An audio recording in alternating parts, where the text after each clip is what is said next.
अनुभाग अभियंता दुर्घटना राहत गाड़ी अजनी मध्य रेलवे नागपुर विभाग आपका सहृदय स्वागत करता हूँ।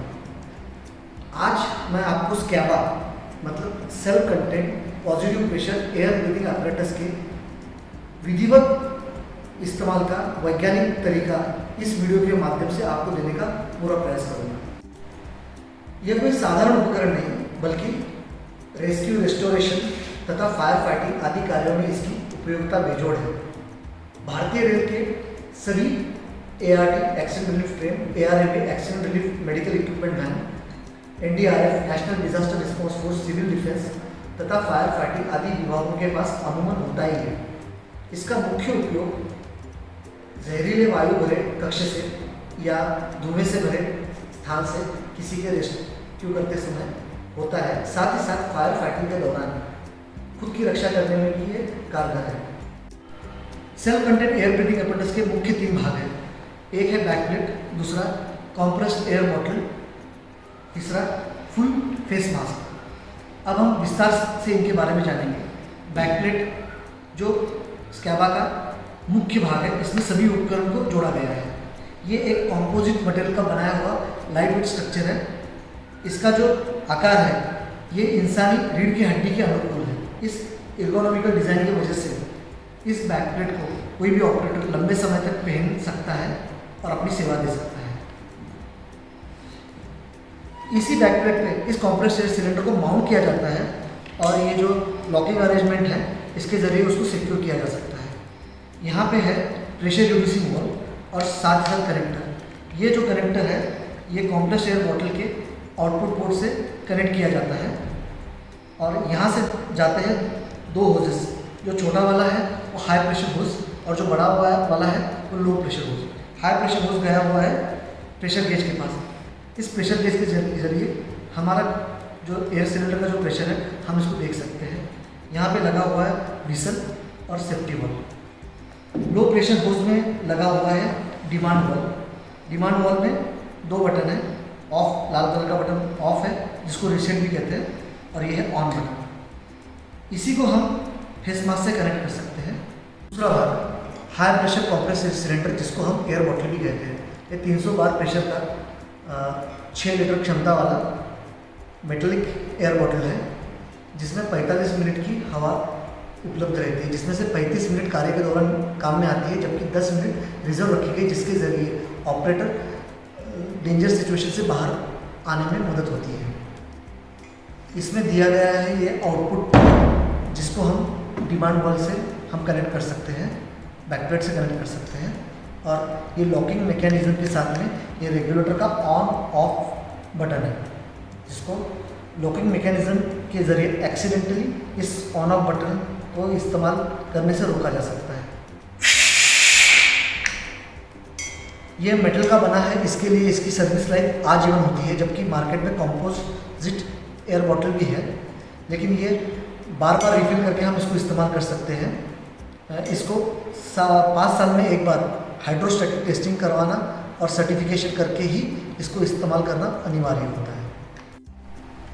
यह तीसरा पार्ट है फुल फेस मास्क। इसमें दिया गया है सेफ्टी नेक स्ट्रैप जिसमें गले में पहना जा सकता है, और ये दिया गया है हेड हार्नेस स्ट्रैप जिसको कस के इस फेस मास्क को चेहरे पे अच्छे ढंग से पूरी तरह से लॉक किया जा सकता है। और यहाँ पे लॉकिंग मैकेनिज्म है जिसके ज़रिए डिमांड वॉल को इससे कपल तथा अनकपल किया जा सकता है। ये उपकरण को असेंबल करने का सही तरीका।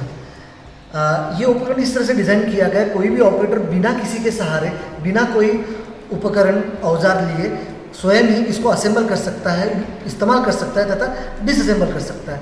इसके इस्तेमाल करने के पहले किसी भी ऑपरेटर को इसके फेस मास्क को तथा बैकप्लेट को सैनिटाइज करना बहुत ज़रूरी है। ये उसकी खुद की सुरक्षा के लिए अत्यावश्यक है। तत्पश्चात इस कॉम्प्रेस्ड एयर सिलेंडर को इस बैकप्लेट पर रखना है। इस कॉम्प्रेस्ड एयर सिलेंडर का जो आउटपुट पोर्ट है उससे कनेक्टर को कसना है, वो भी हाथों के सहारे बिना कोई औजार लिए। अगर ऐसा नहीं होता है तो थ्रेड डैमेज होने का खतरा बना रहता है जिसके ज़रिए एयर लीकेज हो सकती है। इसको पूरी तरह से कसने के पश्चात इसको जो सेफ्टी स्ट्रैप है इसको लगाना है और उसका जो लॉकिंग मैकेनिज्म है उससे प्रॉपरली लॉक करना है, जिसकी वजह से सिलेंडर गिरे ना। करते हैं इस बैकपैक को उठाने का वैज्ञानिक तरीका, जिसको अमूमन काफ़ी लोगों को पता ही नहीं है। सर्वप्रथम इस बैकपैक को इस तरह से पोजीशन करना है मेज पे कि वो उसके बेल्ट खुले पोजीशन में हो, और ऑपरेटर को अपने दोनों हाथों को उसके खांचों में ले जाना है और सीधा उसको उठाकर पीठ पे रख देना है, और अपने दोनों बाहों को उसमें से शोल्डर स्ट्रैप में से निकालना है ताकि एक वो चीज़ पहने जा सके। अब शोल्डर स्ट्रैप को कसना है और वेस्ट कैप को कस के उसको लॉक करना है। इसका लॉकिंग इस तरह से होना चाहिए कि ऑपरेटर का पहुंच जो है वो पीछे ऑन ऑफ रेगुलेटर वॉल तक आसानी से पहुंच सके, वो बिना किसी के सहारे उसको यूज़ कर सके। लो बैकपैक हो गया पूरी तरह से तैयार। ऑपरेटर को फेस मास्क को नेक स्ट्रैप के ज़रिए गले में पहनना है, लेकिन इस्तेमाल करने के पहले इसका विसल टेस्ट करना अनिवार्य है। सर्वप्रथम ऑपरेटर डिमांड वॉल के रीसेट बटन को ऑफ करेगा और एयर सिलेंडर का on off regulator valve open करेगा, जिसके ज़रिए जो प्रेशर गेज है इसमें प्रेशर दिखाएगा जो 200 से 250 के आसपास है। अब उसके पश्चात इसको सिस्टम में लीकेज पता चल जाएगा और तत्पश्चात इसको बंद करना है। अब प्रेशर बंद करने के बाद डिमांड वॉल को चालू करना है, जिसके ज़रिए यहाँ की हवा डिप्लीट होगी। 50 बार के नीचे जब प्रेशर आ जाएगा तब विसल बजेगी, और ये बताता है कि ये वही प्रेशर है कि जिस समय ऑपरेटर को मुश्किल डेंजर सिचुएशन से उसको हर कार्य छोड़ के सुरक्षित स्थान पे जाना है और सिलेंडर को रिप्लेस करना है। ये विसल टेस्ट यह अनिवार्य होती है। यहाँ पे हमको जो लीकेज टेस्ट भी हो जाती है और विसल टेस्ट भी होती है। तत्पश्चात ये उपकरण इस्तेमाल के योग्य रहेगा। ऑपरेटर को फेस मास्क को अपने चेहरे पे सुनिश्चित तरीके से लगाना है और उसको ठीक से कसना है।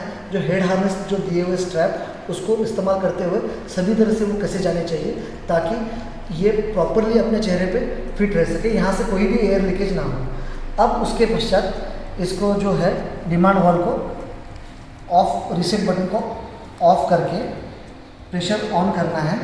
ऑपरेटर को प्रेशर को ऑन करना है और ये ऑन करने के पश्चात प्रेशर गेज में प्रेशर को देखना है, और जब प्रेशर सुनिश्चित हो जाएगा उसके पश्चात इस सेफ्टी कवर को निकाल के इस जो डिमांड वॉल है उसको ऑपरेटर को अपने चेहरे पे लगाना है और प्रेशर को ऑन करना है।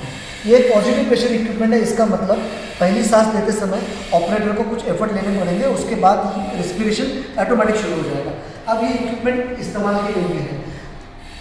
ये इस्तेमाल करने के पहले इस चीज़ का ख्याल रखना चाहिए कि ये मास्क को हजारडस एरिया में से कभी भी नहीं निकालना चाहिए। सुरक्षित स्थान पर जाकर ही उस मास्क को निकालना चाहिए। और जब भी विसल बजेगी, इसका मतलब जब 10 मिनट का वायु शेष रहेगा, तब ऑपरेटर को अपना कार्यस्थल से उसी वक्त निकलना है और सुरक्षित स्थान पर जाकर अपना सिलेंडर रिप्लेस करना है। क्योंकि रेस्क्यू ऑपरेशन का एक थंब रूल ये है कि ऑपरेटर को स्वयं की रक्षा पहले करनी है और बाद में पीड़ित व्यक्ति की मदद करनी है। और उसके पश्चात सर्व काम होने के बाद इसको प्रॉपरली डिसअसेंबल करना है और सभी चीज़ को सैनिटाइज करके रखना है और सिलेंडर को पूरी तरह से भर के रखना है, क्योंकि इमरजेंसी के समय में वो सिलेंडर भरा हुआ रहना चाहिए।